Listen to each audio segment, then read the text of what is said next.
There are now 12 confirmed cases of coronavirus in the United States, and in 2 of those cases, they did not recently go to China. According to Alex Azar, Secretary of Health and Human Services, chair of President Trump's coronavirus task force, he says, although the virus represents a potentially very serious public health threat, and we expect to continue seeing more cases here, the immediate risk to the American public is low at this time. And I agree, especially when you compare this to the influenza virus, which is going around like crazy right now. It's causing a lot of morbidity and mortality, way more so than the coronavirus is, at least in the United States. Mr. Azar also said, we're working as quickly as possible on the many unanswered questions about the virus. That includes exactly how it spreads, how deadly it is, whether it's commonly transmitted by patients who are not yet displaying symptoms, and other issues. Meanwhile, there might be an adequate drug on the horizon to treat the coronavirus. There is currently a randomized controlled clinical trial for a new antiviral drug for the novel coronavirus. The drug is called remdesivir, and it's currently being given in China to some patients with the novel coronavirus. On January 26th, a 35-year-old patient in the United States who had the 2019 novel coronavirus received remdesivir a week after he was admitted to the hospital, according to reports. 5 days after being treated with remdesivir, with all of his symptoms resolving except for his cough, which had improved.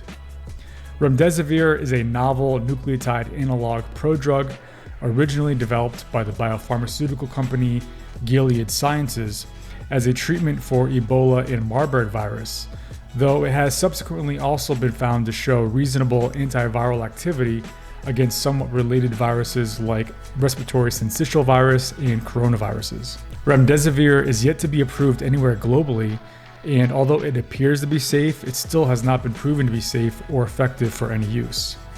However, the encouraging result prompted Gilead and the Chinese authorities to move the phase 3 clinical trial ahead and expand it to a lot more patients who need treatment desperately.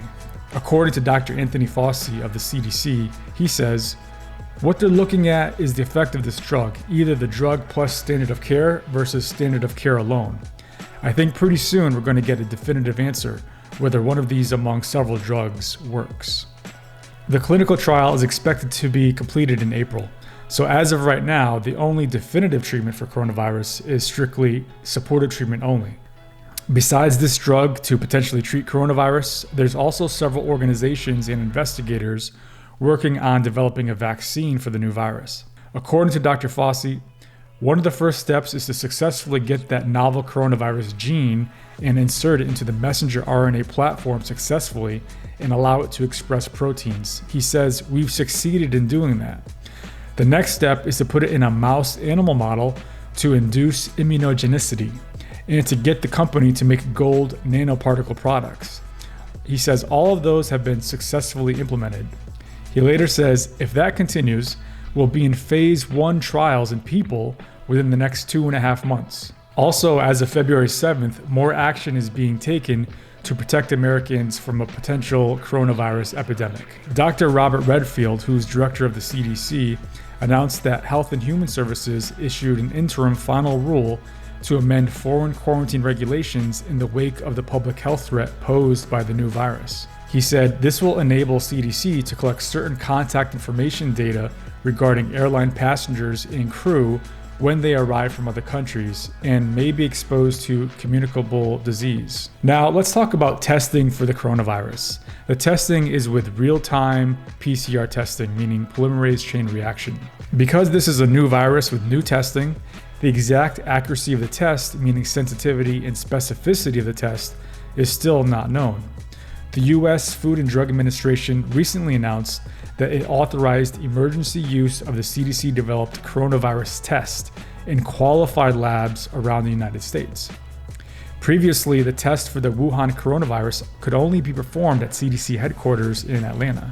But like most tests in medicine, they're not always 100% accurate. The FDA noted that negative results on the test do not preclude infection with the virus, and negative results must be combined with clinical observations, patient history, and epidemiological information. In other words, a positive test becomes more accurate when there's a high positive predictive value. For example, if someone comes into contact with someone from Wuhan, China, and that person then develops symptoms, and they have secretions coming from their nose, and those secretions are swabbed, a positive test result is more likely to be accurate. In contrast, if someone who does not have symptoms and they have a positive test result, that test is more likely to be a false positive. Now let's look at another situation. What if someone comes into contact with someone who has the coronavirus and then they develop symptoms but have a negative test result? In that case, the test would have a low negative predictive value, meaning the test is more likely to have a false negative. Dr. Nancy Messonnier, director of CDC's National Center for Immunization and Respiratory Diseases, said, "A negative test result most likely means the person is not infected. However, it may mean that an infection has not developed enough to be detected by the test." She also said the CDC has been asking doctors for multiple samples, including swabs from the nose and the throat. What she's essentially saying is that when you have the appropriate clinical context, meaning someone who's been in contact with someone from Wuhan, China, or someone was in contact with that person, and that person ends up developing the symptoms such as runny nose, congestion, cough, fever, then when you test that person, especially with multiple swabs from the nose and from the throat, that's more likely to be an accurate test. So if that test ends up being positive, that's more likely to be a true positive. And if it ends up to be negative, it's more likely to be a true negative. And this is why it doesn't make sense to test people who are not symptomatic. So the false negative tests are more likely to occur at the onset of infection before they become more symptomatic. So that's all for this video on coronavirus. Stay tuned, subscribe, because I'll be making some more as we have more updates coming. Hope you enjoyed the video, and I'll see you in the next one.